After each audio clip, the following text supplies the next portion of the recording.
কত লোকের যে হাত পা ভেঙেছে তার ঠিকানা নেই, অ্যাম্বুলেন্স উঠতে পারে না, পেশেন্ট কোথাও যেতে পারবে কিরকম।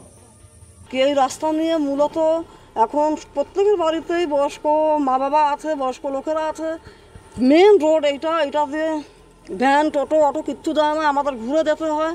মানে পেশেন্ট আদমারাও হয়ে যেতে পারে, বাচ্চারা স্কুলে যেতে পারছে না, পরে গিয়ে আমার বা আমার পরিবারের এই আশেপাশে যাদের হাত পায়ে মোচকা লাগা, ভাঙা, ফোন নষ্ট হয়ে যাওয়া, জলে পড়ে, আমরা এই সমস্ত অনেক কষ্ট সহ্য করে লাস্টে থানা, পুলিশ, বিডিও অফিস, পঞ্চায়েত সমিতি কোথাও কোনো কাজ হয়নি।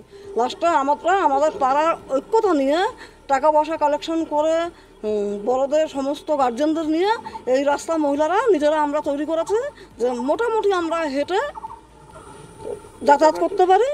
আমাদের এই রাস্তা অনেক পুরনো রাস্তা, অনেক দিনের ধরে আমরা তো জন্ম থেকেই দেখে এসেছি রাস্তা, কিন্তু এখানে আমাদের যখন হচ্ছিল রাস্তা একটা বিশেষ কারণের জন্য রাস্তাটা হয়নি, সড়কের জন্য রাস্তা, কিন্তু আমাদের এই রাস্তার জন্য খুব দুর্ভোগ ভোগ করে যাচ্ছি।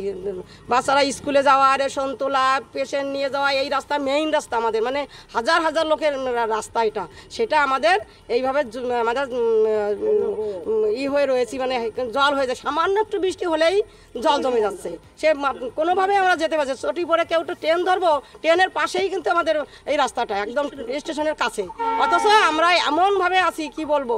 তারপরে আমরা আর সহ্য করতে না পেরে পঞ্চায়েতের কাছে প্রধানের কাছে গেছি, তাতে আমাদের কোনো সুরাহা হয়নি। এই আজকাল এই করে করে করে করে এখন আমরা গ্রামবাসীরা সব মিলে, আমরা মেয়ে ছেলেরা সবাই মিলে উদ্যোগ নিয়ে রাস্তাটা টাকা পয়সা তুলে আমরা এই রাস্তাটা কমপ্লিট করেছি, হাঁটার উপযুক্ত করেছি। কিন্তু এখনও তো আমাদের বাকি, এটা আমাদের কংক্রিট করার দরকার, ড্রেন দরকার, পাশ দিয়ে ড্রেন না হলে রাস্তাটা আরও বেহাল হয়ে যাবে। সেই হাঁটু পর্যন্ত জল ভেঙে ছেলে মেয়ে বৃদ্ধ যারা স্কুলে যায়, প্রতিদিন দৈনন্দিন যারা স্কুলে যায়, তারা এখানে এসে জুতো খোলে, মোজা খোলে, তারপরে আবার স্কুলে যেয়ে জুতো মোজা পরে। এই হলো আমাদের কষ্ট। এই কষ্টের সুরাহার জন্যে আমাদের এলাকার মহিলারাই আমাদের আশ্বস্ত করেছিল যে রাস্তা আপনারা খালি একটু আমাদের সাথে থাকেন, আমরা মোটামুটি যাতায়াতের ব্যবস্থার জন্যে আমরা যা করার আমরা করব। কত বছর আগে লাস্ট এই রাস্তা করা হয়েছিল? লাস্ট 14 সালে শুনলেন, 14 সালে এখানে আরম্ভ হলো এই সড়ক যোজনা রাস্তা। তার আগেও মানে আমি যতটা জানি, আমি এই পাড়াতে এসেছি 36 বছর, আমি এসে দেখি পুরনো রাস্তা। আমি আসার পরেও দুবার এখানে আমি নিজে পঞ্চায়েতের থেকে এই ইটখোয়া যাকে বলে ব্যাটসের রাস্তা আমি করেছিলাম। হ্যাঁ, অবশ্যই রাস্তাকে শুধু পঞ্চায়েতকে আমি জানাইনি, আমি জানিয়েছি। এবং 2023-24 অ্যাকশন প্ল্যানে আমার যতটুকু করার দরকার আমি সেটুকু করতে পারি। 2023-24 অ্যাকশন প্ল্যানে আমি রাস্তাটা দিয়েছিলাম। আবার আমি রিপিট করছি, প্রধান সাহেবের কাছে আমি বলেছিলাম এবং উনি আশ্বস্ত করেছেন। এখানকার লোকরা গেছিলো, বলেছেন যে উনি রাস্তাটা নিয়ে বসবেন এবং করবেন।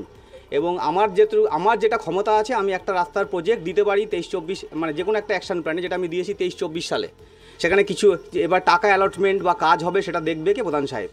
এবং আপনারা যদি পোর্টাল খোঁজেন দেখবেন 2023-24 সালে টোটাল রাস্তাটা না, এই 50 মিটার রাস্তা, এই মাথা থেকে ওই মাথা পর্যন্ত, মানে পূর্ব দিক থেকে ওই পশ্চিম দিক পর্যন্ত 50 মিটার রাস্তাটাই দেওয়া আছে। কেননা এই রাস্তাটার এইটুকু জায়গা হচ্ছে ঢাকুরিয়া পঞ্চায়েতের 179 নম্বর ওয়ার্ড, মানে আমাদের সংসদ নম্বর 28, তার আন্ডারে পড়ে। ওই দিকটা আমি দিতে পারবো না, কোনটা ওটা হচ্ছে আমার আন্ডারের মধ্যে পড়ে না, মানে আমার পঞ্চায়েত এলাকার মধ্যে পড়ে না।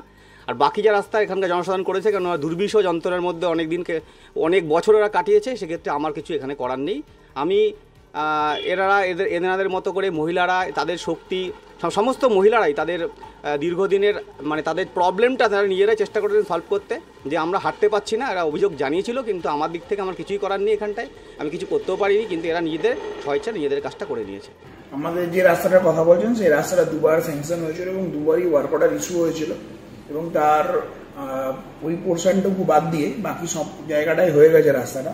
প্রথমবারে ওইটা প্রধানমন্ত্রী গ্রাম সড়ক যোজনায় হওয়ার কথা ছিল, তখনও একটা কোর্ট কেসের জন্য আটকে যায়। বাকি পোর্শনটা পুরোটাই করে দেওয়া হয়েছিল, এবং পরবর্তীকালে আবার যখন অভিযোগ হয় তখন সরাসরি মুখ্যমন্ত্রী থেকে আমাদের ফান্ড আসে, সেই ফান্ড অনুযায়ী আমরা আবার কাজ করতে যাই, এবং যথারীতি তখনও আবার একটা কোর্ট কেস হয়। সেই কোর্ট কেসের ফলে আমাদের ওই পোর্শনটুকুকে বাদ দিয়ে বাকি সবটাই করে দেওয়া হয়েছিল। যেহেতু ওখানে রিপিটেডলি কোর্ট কেস হচ্ছে, সেজন্য এখন যতদিন না কোর্ট থেকে ডাইরেকশন আসছে আমরা ততদিন পর্যন্ত সরকারিভাবে কোনো কাজ ওখানে করতে পারি না।